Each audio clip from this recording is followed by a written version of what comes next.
Okay, inshallah, we're going to start with the usual dua and we'll start the class. Bismillah ar-Rahman ar-Rahim, alhamdulillahi rabbil alameen, wa sallallahu ala Sayyidina Muhammad wa ala alihi wa sahbihi wa sallam. نوينا التعلم والتعليم والتذكر والتذكير والنفع والانتفاع والإفادة والاستفادة والحث على التمسك بكتاب الله وسنة رسوله والدعاء إلى الهدى الدلالة على الخير ابتغاء وجه الله ومرضاته وقربه وثوابه سبحانه وتعالى وصلى الله على سيدنا محمد وعلى آله وصحبه وسلم. In the name of God, the most compassionate, the most merciful, all praise is due to God, Lord of the worlds, and peace and blessings be upon our Master Muhammad and his noble family and companions and followers. We intend to learn and to teach, to remind and be reminded, to benefit and be benefited, to improve and be improved, to encourage holding fast to the book of God in the way of his messenger, to call to guidance and to direct towards good, hoping for the countenance of God and his proximity and his pleasure and his reward. And peace and blessings be upon our Master Muhammad and his noble family, companions, and followers. Ameen. So thank you all for joining us. Welcome, Hanan. Inshallah, we will go first with a review of last week's assignment. So how was the assignment? I was worried when I signed it because sometimes an assignment happens and I'm like, oh no, to practice this, something kind of bad has to happen, or something challenging has to happen.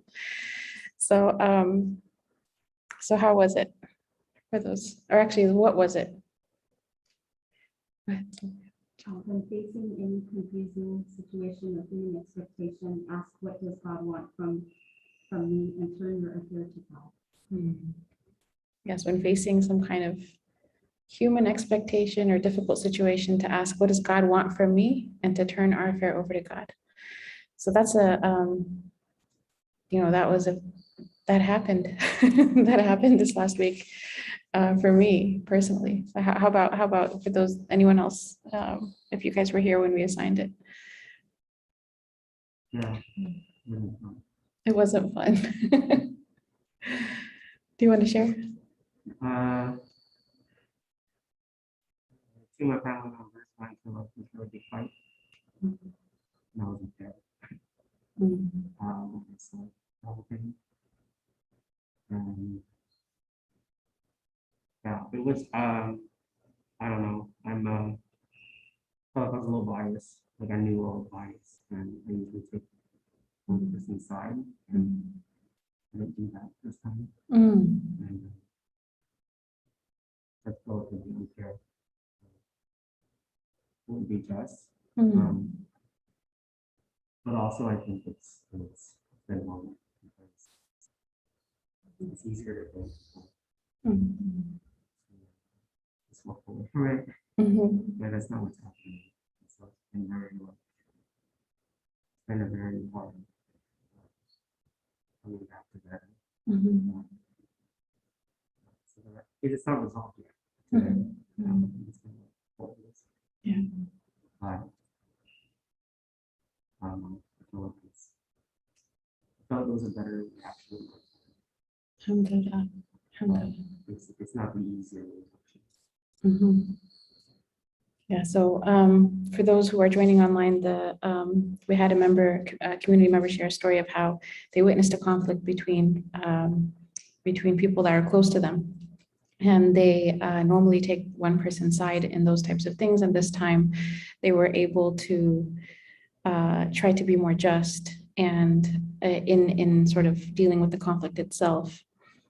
And whereas before it was just easier to blame, now they are working towards reconciliation, but it's not reconciled yet. What they have found is that the response was better, but their personal response to the whole situation was better, but it was harder. It was more difficult, yeah. Well, thank you for sharing that, because that takes courage to share something like that. Alhamdulillah, if anyone else wants to share, they can. If you want to send it to me privately maybe, or to Ahlam.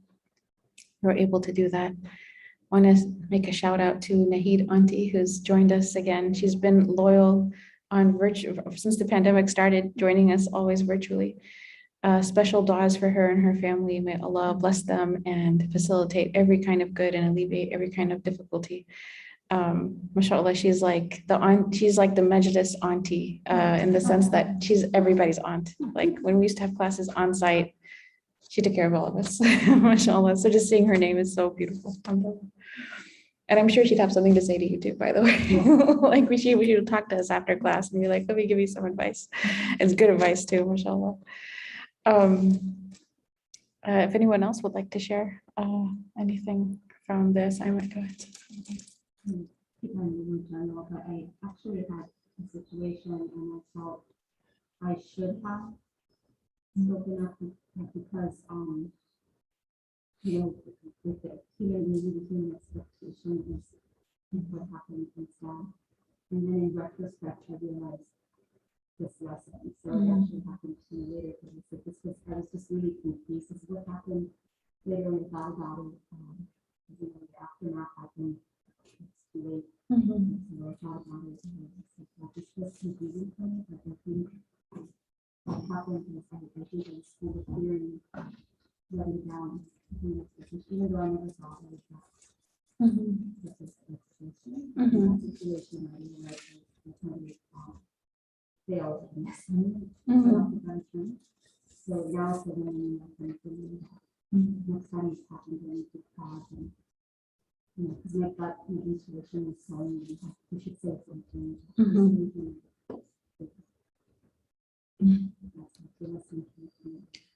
I don't think you failed at all. I think you went through something in life and you saw a completely new experience from it. Alhamdulillah, a completely different level of self-awareness. And some of these things they're never too late, in the sense that there's realizations that we make later on and then we come back in. So, you know, you said like in the future, I just want to pause. So that was something interesting because I was also exposed to something after we did literally we did the assignment. And the next thing that happens is something that is like, you have to practice this now. And that's painful to do sometimes. Like it's meaningful, but it's painful. And thankfully I remembered the assignment.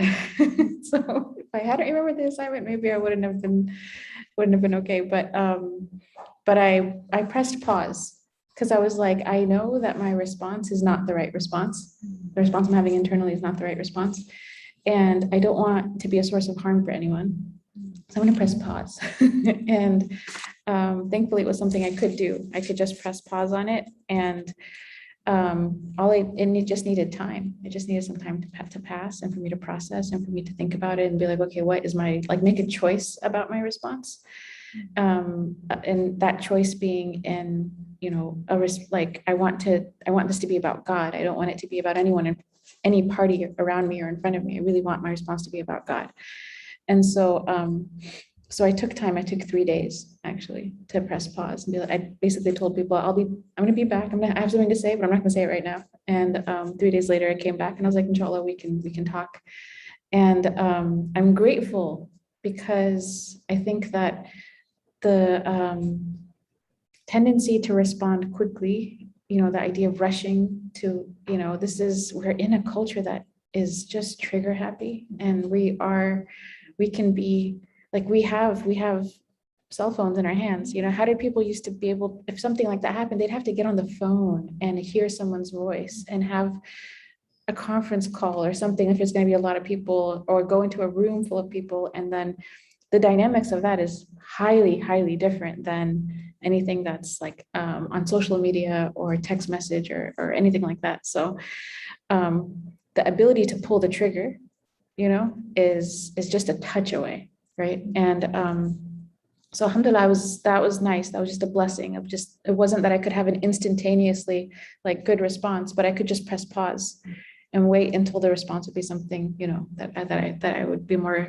like happy, you know, with, in terms of that would be, gives me time to think about what does Allah want from me in this situation. So that was a hard assignment. I'm going to try not to give such hard assignments, you know, because we all have to they're painful, but they're meaningful. But it was hard. Alhamdulillah, it was hard. That we can continue, but I see that we have other class members who joined us. So I want to see if anyone else here did the assignment at all. It's okay if you didn't, Yusuf. I won't pick on you. You made me a really nice coffee. Alhamdulillah. So inshallah, we'll go now to the tafsir.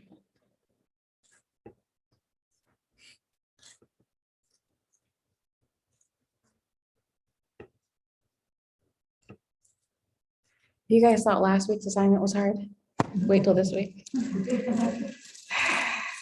I mean, it came. I didn't try to make it come. It came. You'll see. It wasn't. My intention was, okay, that was heavy. Let's do something light this week. All right.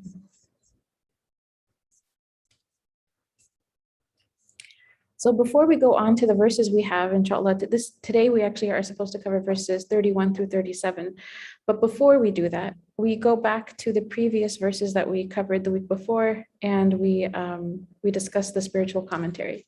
And so what we have here is verses that we took the tafsir on it already. We took the legal and Arabic and all that commentary from it. And now we're looking at spiritual lessons and symbols and sort of things that we can reflect on that are given to us by Imam Ibn Ajiba, who is a great mufassir and whose tafsir is beautiful in that way, and that he really sections off like metaphors for our lives. And so as it relates to the verses that we took before, I'll read them in English. Leave me alone with the one whom I created and to whom I gave vast wealth and sons at his side and made smooth the way for him. Yet he desires that I give more.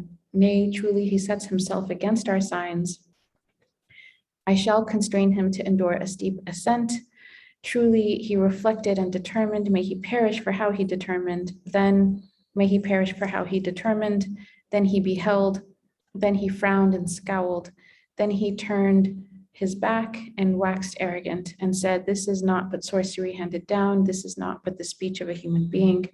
I shall cast him into saqar, and what will apprise you of saqar? It spares not nor leaves behind. It scorches the human being. And then over it are 19. So we took the tafsir, and these verses in the tafsir deal specifically with the personality and the sort of like the archetype of Al-Walid ibn al-Mughira, one of the leaders of the Quraysh who fought the Prophet Muhammad sallallahu alaihi wasallam, and we talked about his story. Now, Imam Ibn Ajiba, he says, in terms of reflecting on this as it relates to the world we live in, and in terms of Muslims and the community, he says, this ayah also encompasses lessons for everyone whom Allah has given them wealth, fame or position, and children. And then they look down on the awliya of Allah, the religious people, or the people who are really devoted to God. They look down upon the devotees of God and make fun of the people who have been given some spiritual inheritance. And so their punishment increases, right? And so, right, that's a reflection. Their punishment increases in this world. And how does their punishment increase in this world? Is they have an increase of greed over the material world and its pleasures. They have hearts that are empty of God, and the life in this life and the afterlife, they are far away from God, and they are far away from the ranks of those whom God has brought near, the ranks of the muqarrabin. And so he says that I have seen. Now this is Imam Ibn Ajiba saying himself, like what he has witnessed in his own lifetime. He says, I have seen some of the people of fiqh, of law. Al-mutafaqqiha, right? This is a term that's used for the people who really, they study the outward law really well, like jurisprudence. When they see some of the people who are striving spiritually, they frown and they turn their faces away, and they turn their heads out of disgust and hatred for such people. So I was in Egypt, right? So I was a student and I studied the law, the Sharia. And I know that as someone who studied the law, anyone who goes into a field, whatever you're studying, like the way that it is taught often is that it becomes your whole world. Everything is legal. Like you look at a water fountain and you have legal things going through your mind. You know what I mean? Because that's what you studied. So you see the world through that lens, right, of everything that's illegal. And the law, we've discussed this many times, the Sharia, right? It's the gate, right? It's the gate around the garden, but it's not everything. It's just the gate, right? Inside the garden, there are the flowers, right? There are the plants, the vegetables, and the flowers. And that's where you have, your aqidah, your iman, right? That's part of our religion. And then also ihsan, right? This idea of beautifying our religion through beautiful character and spiritual sort of striving. And so if a person doesn't, in Hadith Jibril, when Jibril comes to the Prophet Muhammad ﷺ and he asks about Islam and Iman and Ihsan, he asks about all three, and he asks about signs of Yawm al-Qiyamah. And then when he leaves, the Prophet ﷺ says, this was Jibril who came to teach you your religion. So the religion is all of these things. It's not just one component. It's not just Aqidah. It's not just Ihsan, right? It's not just even Islam. It's not just the do's and don'ts. It's not just what you believe, and it's not just the spiritual purification. It's all of that. And so someone who spends a lot of time building the gate, right, which is the law, right? It's like, I'm obsessed with it and I don't look at anything else, and that's it. The gate's going to become a wall. The wall is going to go from being made of wood to bricks to steel. And then it's very ugly. And then it becomes taller and taller and taller. And at the end, nobody can even see a garden, right? Because all anyone ever did was build a wall. So he's kind of describing these people that are like the mutafaqih. They got so obsessed with and it doesn't mean that the law is not important. It's absolutely, there's no ihsan or iman without the Islam, right? You need all components, but there's people who, it's just a tendency. Well, they will get obsessed with one aspect at the expense of others, right? Not because that's like just an interest, but then they appreciate the other fields, but it's at the expense of. So they're in their field and they're doing that, and then they look down on other people, right? What are you doing wasting your time memorizing the Qur'an? What are you doing wasting your time doing dhikr, right? Morning and after, like that, they literally, I'm not making this up, like this is an attitude, right? A person is making dua about something, and they'll say that the idea is, you should, you're not changing it with your hand. You need to change it with your hand before you make dua about it, which is partly true, right? But this here you have something called kalimatul haqq urida biha al-batil. Like it's something that is technically right, but what's intended from underneath it is something wrong, which is, how do you know that that person's prayer is not more potent or powerful, or it's going to be what allows your striving to be accepted by God and allow that, to cause that change? So, there's a self-righteousness to it, right? There's like a looking down on, and what are you doing wasting your time? And what I'm doing is more important, and what I'm doing is actually having a real impact in the world, because I'm dealing with the law, right? I'm dealing with the do's and don'ts. And he says, I have seen some of these people, and they look at other people who are striving spiritually, and they frown and they turn their faces away. And they say, he says, we seek refuge in Allah from hirman, from being blocked off from God, right? Because if you can't appreciate people who are striving on themselves spiritually, which is considered like an excellent part of faith, so they build on each other. Like Islam is the lowest level in the sense of وَقَالَتِ الْأَعْرَابُ آمَنَّا, right? The A'rab, the Bedouins, they said, we believe. And the Prophet ﷺ was told to tell them, no, don't say you believe, say you surrendered, aslamt, right? But real iman has not yet entered your hearts yet. So that's a higher level, right? And then there's ihsan, that's a higher level. So rather than them to look at someone who's striving in that way to be like, maybe they have something I don't spiritually, right? They do the opposite, which is to look down on. And he says that all of that that the Prophet Muhammad ﷺ himself was slandered with by Al-Walid, right? By the people of his time, that he's a magician, he's a poet, he's a sorcerer. They made slanders against him. It says those who've actually inherited from the Prophet Muhammad ﷺ also get slandered in the same way, right? This person is just eloquent. This person is just, they're a sorcerer. People come in there and they're just mesmerized. And so So he says, so it is said to those who slander, they will be thrown into the saqar. Now this is a metaphorical saqar. They will be thrown into the saqar of distance from God, in the fire of being cut off. No rank stays with them, and no station remains for them in front of God. Their humanness becomes, changes. Their bashariya changes, like their bashariya is like a hard word to translate. And they're filled with bitterness, but once they realize it, also intense regret for their turning their backs on the people of God. And then he says, the fire that they're in, it is,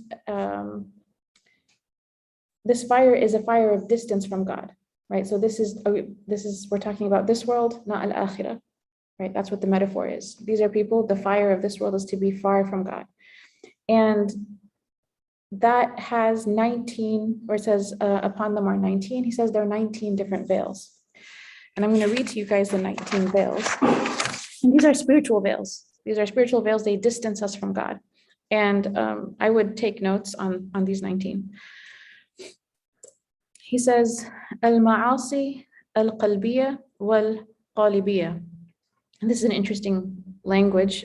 He says like the disobedience or the sins of the heart and also of the form, like, or the mold, which is like the body, meaning the inward and outward sins. What are sins of the heart? What's a sin of the heart? Kibr, arrogance, yes. To look down on someone else. What was that? Evil? Oh, ghiba. Ghiba is like with your tongue, but there is something called ghibatun nafs, right? Ghibatun nafs, that's when you backbited someone in your heart, right? And the Prophet Muhammad sallallahu alaihi wasallam, he said, do not transgress your brother in thought or action. So you can actually sin against your brother or sister through holding a wrong thought about them, a backbiting thought about them, right? And so also we have in Surah al-Hujurat, right? Ya ayyuha alladhina amanu ijtanibu kathiran min al-dhann inna ba'd al-dhanni ith, right? So, oh, you who believe, stay away from, wait. Ya ayyuha alladhina amanu ijtanibu kathiran min al-dhann. Okay, so stay away from most assumptions. Dhann is like a negative assumption about someone. Inna ba'd al-dhanni ith, right? So like, you stay away from the vast majority of assumptions against anyone else because some assumptions are wrong. Not because the vast majority of assumptions are wrong, but because some assumptions are wrong, you actually stay away from the vast majority of a negative assumption, right? Which I think is deep, even when you think about innocent until proven guilty, right?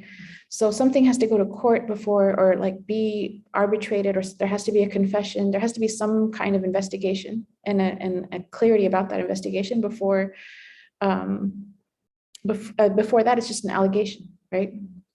And so there's something that's interesting because there's statistic comes up in abuse that like cases of abuse is that less than 1% of abuse cases are false, right? Now imagine that if less than 1% of abuse cases are false, and you still wait until there's an investigation before you make any kind of conclusion.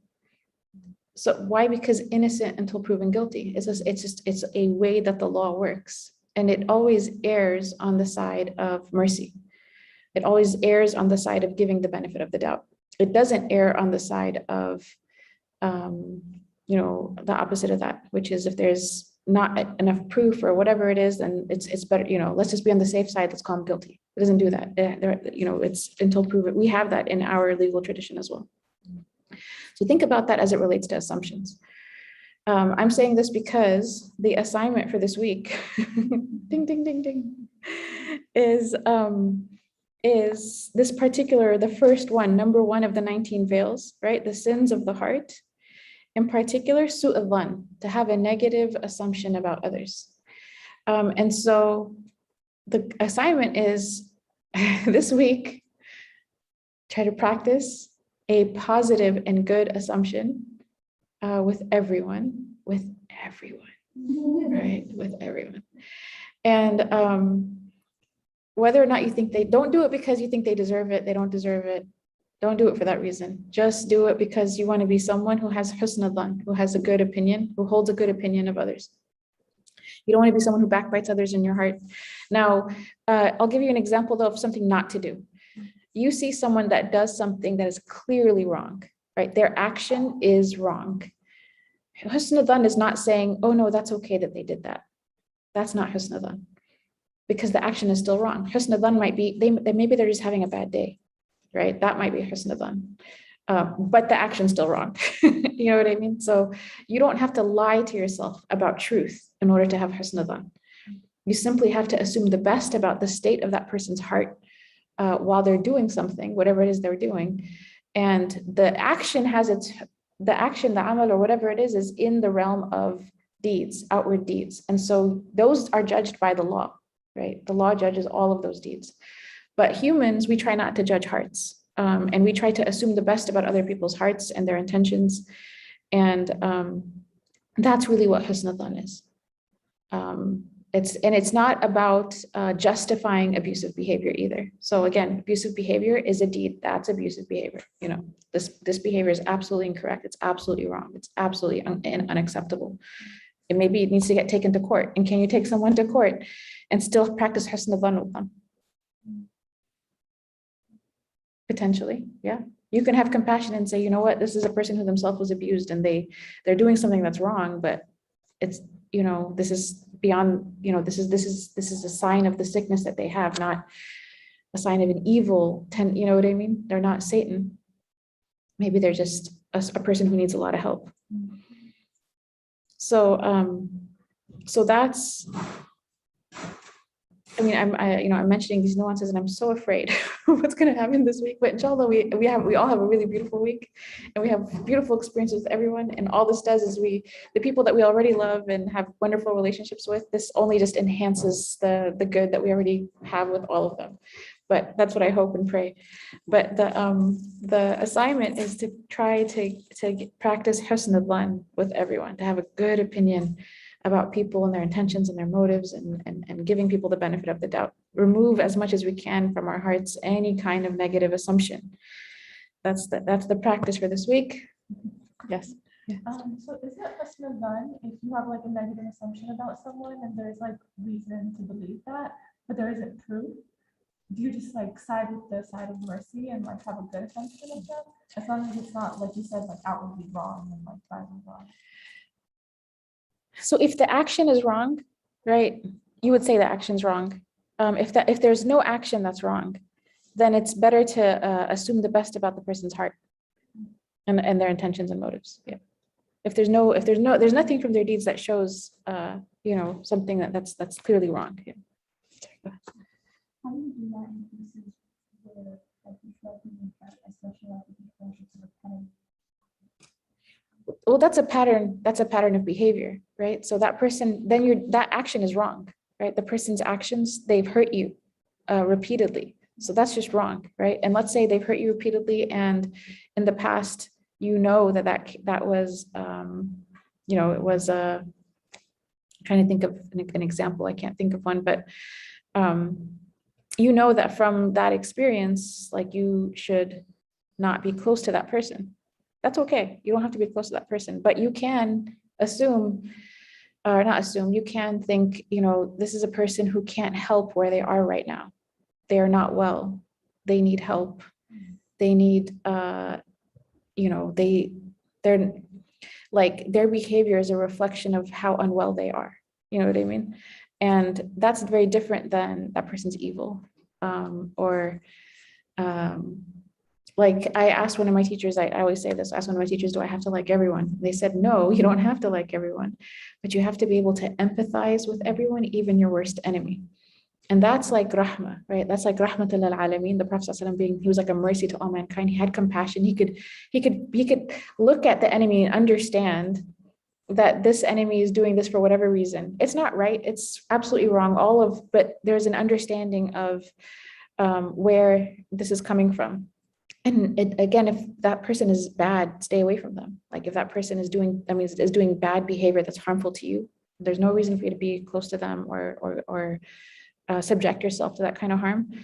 But you can still in your heart, and this is really hard to do, but you can in your heart, one, be grateful that Allah has, given you circumstances in your life where you don't feel compelled to do that to anyone else, right? You look at your own blessings and be like, alhamdulillah, I don't ever want to do that. I don't know what happened to this person that makes them want to do the things they want to do, but that's actually like as Ibn Ajiba talks about, like that's its own punishment. Like to be someone who wants to do that kind of bad stuff is a place of distance from God, which is its own agony in this world, even if it looks like it's surrounded with like wealth or money or children or what people have, but they're actually in a lot of agony. And people who are harmful like that, they're not happy. They're just not happy. And so there's a level of at which where you can kind of even feel sorry, like I feel sorry that you have to live in a situation where you have to be toxic. You feel like you need to be toxic because you're hurting yourself. You're hurting yourself, you're hurting other people, but you're really hurting yourself. So I think there's some like rahmah in that at some level. You can make dua for them, oh Allah, guide them, heal them, show them the error of their ways, allow them to realize where this is all coming from. They probably need a therapist, So someone that can help them unpack, where all of that's coming from and give them an understanding of self-awareness. Yeah, that was meant to be an easy assignment. All right, the second one is hijab al-ghafla, the veil of negligence. The third is hubb al-dunya, love of this world. The fourth is hubb al-hawa, love of desires. The fifth is al-hasad. And this is a jealousy where, again, jealousy is not just wanting to have what other people have. It is wanting that blessing be removed from other people. It's not that I want what you have. It's I don't want you to have what you have. That's a sin. Even the experience of that, and a person is supposed to make istighfar for. That would be a sin of the heart also. Ingratitude is a veil of the heart and a lack of appreciation. Al-hiqd, or hate, is a veil, to hate others. Number 8 is al-ghadab, or anger. Number 9 is hubb al-dhuhur. And so anger can be reflected in a person in a positive way. Most of the time, if a person is not like engaged in purification of their heart, it will manifest in a negative way. It'll be as it's intended here. But like anger is the core quality which produces courage, right? So anger in the right place manifests really good qualities. Anger in the wrong place obviously is oppressive. Hubb al-dhuhur, love of being prominent. Number 10 is hubb al-jah, love of position. Titles and what is it called? Like running for office and becoming whatever. This is the culture we're in, honestly. Like I'm saying this because Muslim organizations and all the drama in Muslim communities often has to do with who's going to be president, vice president, secretary, treasurer, down to like your high school MSA. We'll have drama about this, So your middle school youth group. Some of us have memories of these things. Yeah, so 11 is al-tama', or greed. Al-tama' is more like give me, give me, give me. It's a specific kind of greed, like I want more, I want more. The next one, al-hirs, is, in English, you only have one translation. The word is greed. There's no second shade. Arabic is so expressive because the same sort of, not the same, but like there's shades of a particular word in the Arabic language that you don't have in English. So like al-hirs is greed, but it's more about like protectiveness over what I have. Like it's mine. It's not about like more, but it's like what I have is mine. It's that kind of a greed. You guys know the squirrel in Ice Age? That's like, sorry, I had to, that's a good example of a hirs. I haven't even had a sip of the coffee yet, so. No. They took him like 6 movies. Yeah. Sorry. No problem. No, it's true. But and it's interesting because the one who's like, oh my God, I can't lose this, they often lose it, right? So and these are veils, but they're also, if you look at them, they're all punishments in and of themselves, right? Like to have a love of the world is its own kind of punishment because you can never get enough of it, right? Like if you really, it's like you're going to be constantly hungry. خوف الفقر, fear of poverty, is a veil. And so as you go through, the veils become higher levels, or I want to say they reveal a different level of standing, I should say. Ham risk, anxiety about their money. So see how you have you have khawf al-faqr, you have fear of poverty is separated from anxiety about wealth. In English, we would assume that both are one and the same. They're not the same. One of them is a person who is afraid to what's life going to be like if I don't have everything I have right now, right? And the other person is like pacing back and forth. How do I make more money, right? So it's a different manifestation of the same problem. التدبير والاختيار. التدبير والاختيار. This is like selfish management and choice. And this is the word that's used in Arabic to show the way that a person lives when they don't practice any tawakkul, right? There's no tawakkul. There's no like, I'm going to see what God is doing with me. There's no like, let me see, what Allah has in store for me, or even like the discovery of God's plans or things like that. It's Imam Ibn Ata'illah, he said that, a lesser person essentially wakes up in the morning and they say, what am I going to do today? And like a more enlightened person essentially wakes up and says, what is God going to do with me today?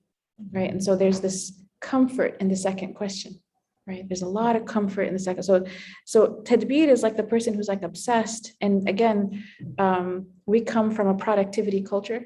Like it's about like how much you can get done in your day. And technically, alhamdulillah, like being productive is a good thing even for us as Muslims. But to be productive, relying on yourself is exhausting. And to be productive while you rely on Allah is comforting, right? There's peace in it. It doesn't mean you don't work hard or get tired, but the anxiety is not there. And so again, that's its own veil. And then you have al-ajala, which is rushing. Sorry, can you just go back to that? So it's a view of the would be, I understand that the end of relying on myself too much, but so is that basically mean, I'm just trying to understand a little bit better. It actually it would be positive in a sense. But is this like too much of it or over? This is where the person they're relying on themselves, they're not relying on God. This is a person who it's all them, it's all my actions, my deeds, my searching, and there's a selfishness to it too, because it's like, I need to protect my interests, I protect my interests, not that God's the protector of everything that exists. But like, I need to protect my interests. It's a different form of greed. But it's like they call it selfish self-management. And then it actually comes up a little bit in the tafsir of the verses we're going to cover today. So I'll get back to it inshallah again. And then al-ajala is to rush. Ar-ra'una is like frivolousness. So again, the language is so different. You have ghafla is one word, ra'una is a different word. Hijabul. And here, interestingly, at the 19th veil, he brings back hasad again. He says, hijabul hasad wal wahm, the veil of jealousy and delusion. So let's say a person has gotten through 18 veils. The last veil, hasad comes back. Interesting. Wal wahm.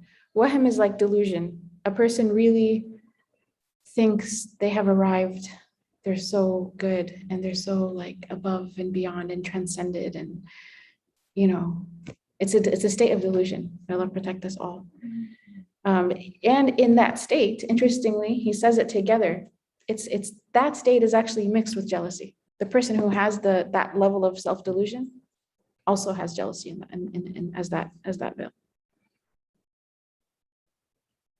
Okay, now I have to continue into the verses for today, and we will now go to them, inshallah. Yes, this is from the tafsir of Imam Ibn Ajiba. It's called Al-Bahr al-Madid. It's in Arabic. It's like, I want to say it's 9 volumes, more than that. I don't know. I don't remember. It's multi-volumes, but it's not even the whole Qur'an. It's a portion, a good portion of it, but this hasn't been completed. Or he never, of Imam Ibn Ajiba. What was that? Oh, I didn't know that. Oh, mashallah. Well, in that case, alhamdulillah.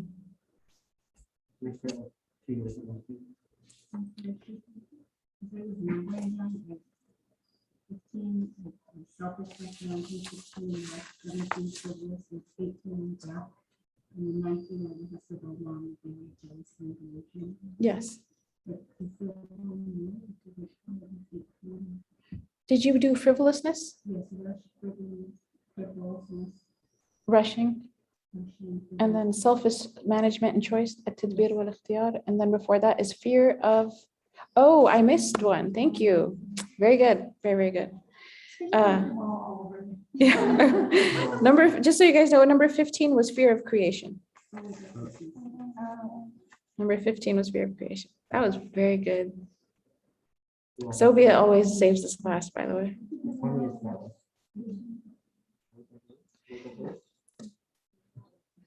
And I was going to say, Auntie Nahid would also usually catch these things.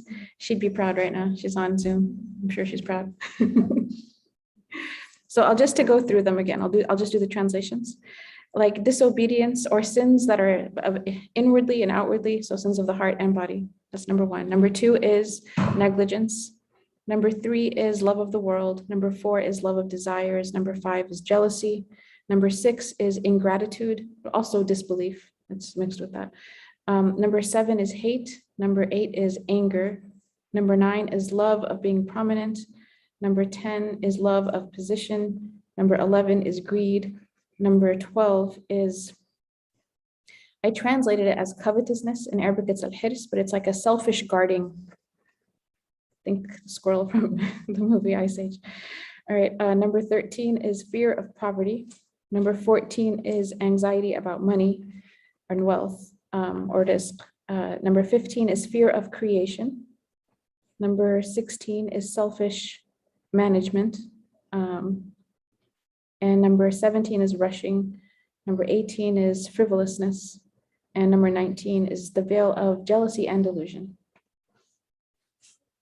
Yes. So you mentioned that each of these ones, like they can manifest in like different levels or like get higher and higher. Did you mean like in this order of the list, like which one is stronger, or did you mean like each one of these has different levels and like they can manifest themselves at different? They have, each one has many shades. Each one of them has many shades, but also in the order of the way this is written, it's like the 19th veil is likely going to be the last one, not the first one. Because a person who has worked on themselves and, done a lot, delusion is very real, right? Where the person might feel that they've arrived somewhere, and then shaitan can play with them at that point, right? Like they say there are a lot of quote unquote spiritual states that are not spiritual at all. They're actually satanic. And that's where the delusion comes in. And we pray for Allah's protection, obviously, from all of that.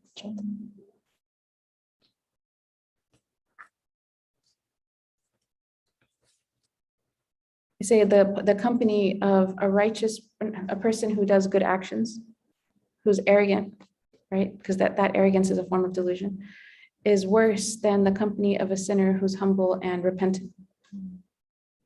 So all right. We don't have a whole lot of time. I don't know how much of this we're going to get done today. Inshallah, we'll try to do, I will stop cold turkey at 8:05, because we need to get to where we need to get to, inshallah. Verse 31. Okay, I can't see it. أعوذ بالله من الشيطان الرجيم بسم الله الرحمن الرحيم وما جعلنا أصحاب النار إلا ملائكة وما جعلنا عدتهم إلا فتنة للذين كفروا ليستقين الذين أوتوا الكتاب ويزداد الذين آمنوا إيمانا ولا يرتاب الذين أوتوا الكتاب ولا المؤمنين والمؤمنون وليقول الذين في قلوبهم مرض والكافرون ماذا أراد الله بهذا مثلا كذلك يضل الله من يشاء ويهدي من يشاء وما يعلم. I love this phrase. This is like one of my favorite phrases in the whole Qur'an. وما يعلم جنود ربك إلا هو وما هي إلا ذكرى للبشر. The phrase is, and none knows the hosts, and the word junud actually means soldiers, and none knows the soldiers of your Lord but he. And we have appointed none but angels as wardens of the fire, and we have not appointed their number save as a trial for those who disbelieve, and to grant certainty to those who have been given the book, and increase in faith those who believe. And that those who were given the book and the believers will not doubt. And that those in whose hearts is a disease and the disbelievers will say, what does God desire by this as a parable? Thus does God lead astray whomsoever he will and guide whomsoever he will. And none knows the hosts of your Lord but he. It is but a reminder for the human being. I might take the whole entire rest of the class just to talk about this verse.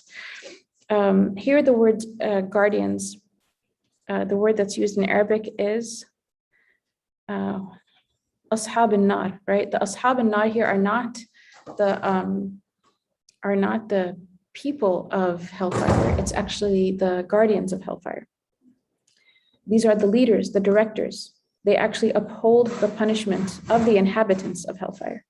So the Ashab al-Nar are the khazanatuha, right? It's like khazanatuha are the angels that guard Hellfire. There's 19. Right? That's what we took last time, is there's 19 over them. And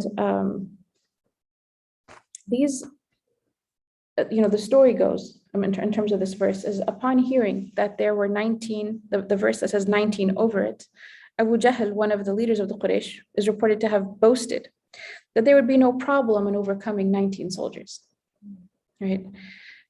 So this verse clarifies they're not people, they're not human beings, they're not those kinds of soldiers, they're angels, they're not human beings, and they're from a very different makeup than human beings. They're different jinns altogether. And so there's different narrations that are mentioned in various tafasir. One of the narrations is, one of the Imam Ibn Ajibah, he says that the guardians of Hellfire are from a creation that can never be punished. Right, would never be punished. So the guardians of it are going to be the angels, because the angels can only do right. Not only that, but they're given a superpower strength, and so they're not to be taken lightly. And there's a number of narrations, I'll summarize them now. One of them is the Prophet Muhammad ﷺ actually describes specifically the angels that are the guardians of Hellfire. Not all other angels, but the guardians of Hellfire are kind of terrifying in terms of their descriptions. Their eyes are like lightning. Their mouths, I couldn't find a good Arabic translation of the word asiyasi, but what I found was like staples, right? Their mouths, literally kind of makes you think of like a scarecrow or something, staples, right? Like something gross, whatever it is. It says that they leave their hair out, okay? And they have the strength of massive weights. And one of them can encompass the ummah, and on their neck, right? When they throw someone into Hellfire, this is actually in a narration, and it's in the tafsir of Ibn Mardiya, that they have on their neck a mountain, and when they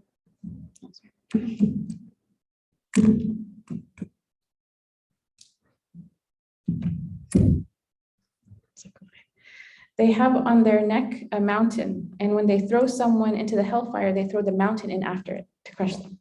Like they're huge, they're unimaginable. There's another narration that says that in the hand of each one is like a fort of iron, in the hand of each one. Like it said, another narration says between their shoulders is the distance of 100 years. In another narration, it says, between their shoulders is the distance of the east and the west. And they have no mercy in their hearts. Like Allah has created them for the purpose of the guard, like they are supposed to make sure the punishment takes place as prescribed. They have no rahmah in their hearts at all. That's the way they're created. And if they strike someone, then that person becomes like flour from their head to their feet. Like, so, I mean, these are scary descriptions. So it's the idea that Abu Jahl is like, oh, we can take him. There's even another, not companion, either enemy of the Prophet ﷺ who said, I'll take 17 of them by myself. And someone else, can the rest of you take 2? You know, it's like, you don't know what you're talking about. These beings are beyond your imagination, beyond anything that you can fathom. They're not human. And this idea that Allah subhanahu wa ta'ala appoints their number as a trial, meaning they will lead some people astray when they ask, why are they 19, right? So think about, why do you guys pray 3 rakahs for Maghrib and 4 rakahs for Isha?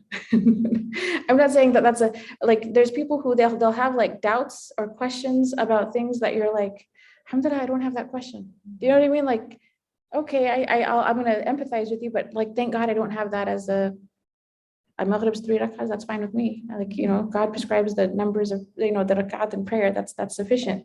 But other people are like, why 19? Why 19 guardian? Like they get, this is a fitna for them. And so he says or it can also be understood as a source of punishment in the hereafter. In contrast, the believers and the people of the book are said to increase in faith and certainty by these same things that cause doubt in other people, believers. And in this case, the people of the book too, because Ahlul Kitab also, it said, they, in their scriptures, the idea that Hellfire had 19 guardian angels was also in their scriptures. So when they hear this in the Qur'an, it's supposed to confirm for them, it's supposed to be an affirmation of the religion of Islam. Like the Prophet Muhammad ﷺ has come with what our prophets came with. And so it actually increased them in faith. Those in whose hearts is a disease indicates those who either have, you know, unending doubts, or also there's hypocrisy. Like, you know, they, even if they were to know the truth, they don't want to follow it. And that's one interpretation. The other one is, or those who oppose the Prophet. Like anyone who opposed the Prophet ﷺ has a marad in their heart. Why? Because the Prophet was so clearly the Prophet of God. You had to really be unwell to not believe in him. The disbelievers question, what does God desire by this? Imam Ibn Ajib, he comments and he says, they're wondering, like, why is there 19? Why is there not more? Why is there not less? Like, we don't understand the parable. The meaning behind this particular number 19. And so in this context, God leads astray whomsoever he wills and guides whomsoever he wills. The manner in which the questions posed by revelation lead some to certainty and faith and others to greater disbelief. This is what's connected to that. So you have wahi, revelation, two people are exposed to it. For one person, they hear the revelation and it's like their iman goes up, right? You hear descriptions of paradise, you hear descriptions, whatever it is, their iman increases. Someone else listens to the exact same verses and it creates doubt. I shouldn't say it creates, it becomes a cause of doubt. And this is how people are led astray, right? This is the how of it.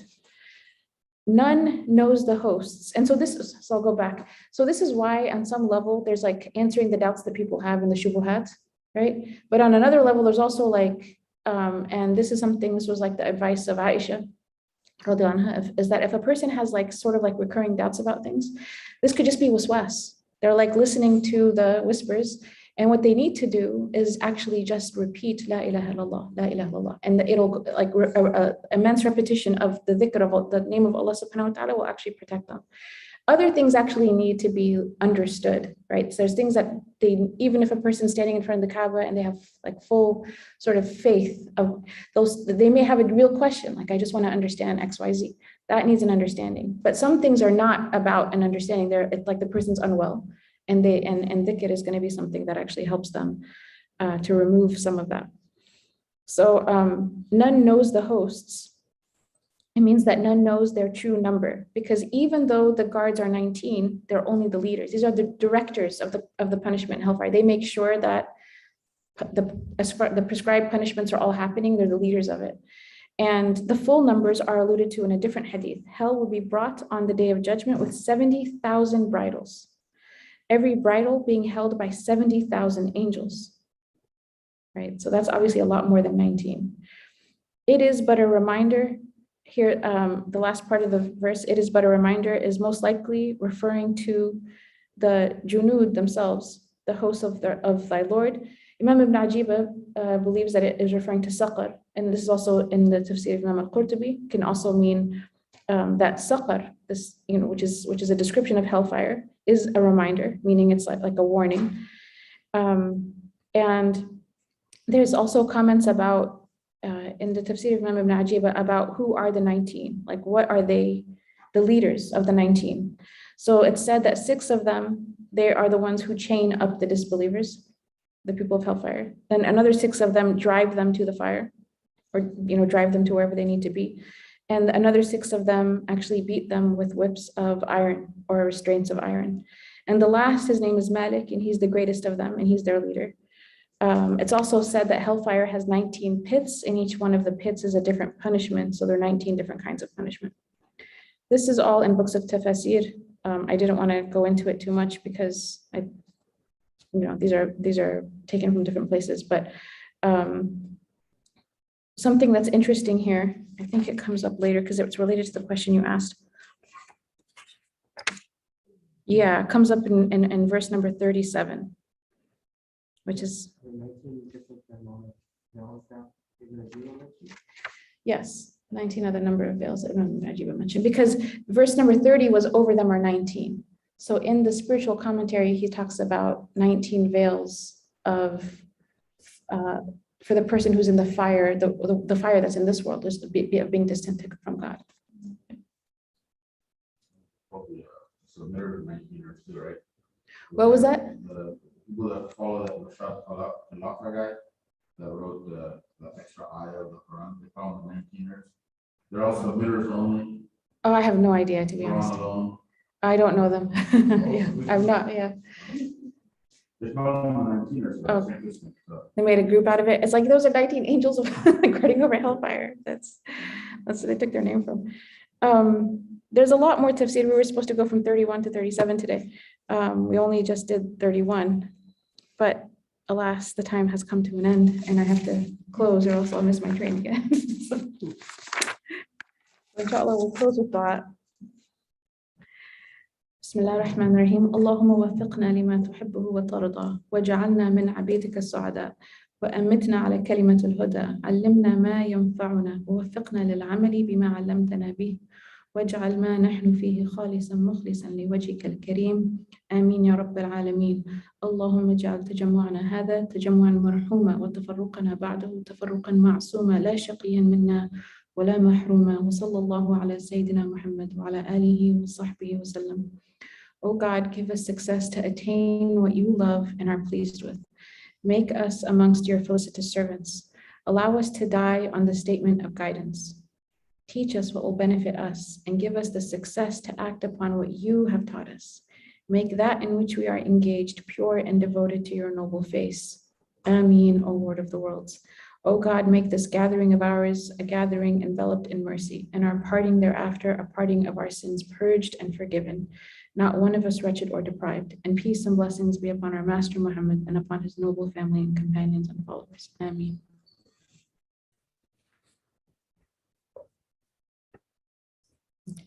Assalamu alaikum to everyone following us on Zoom.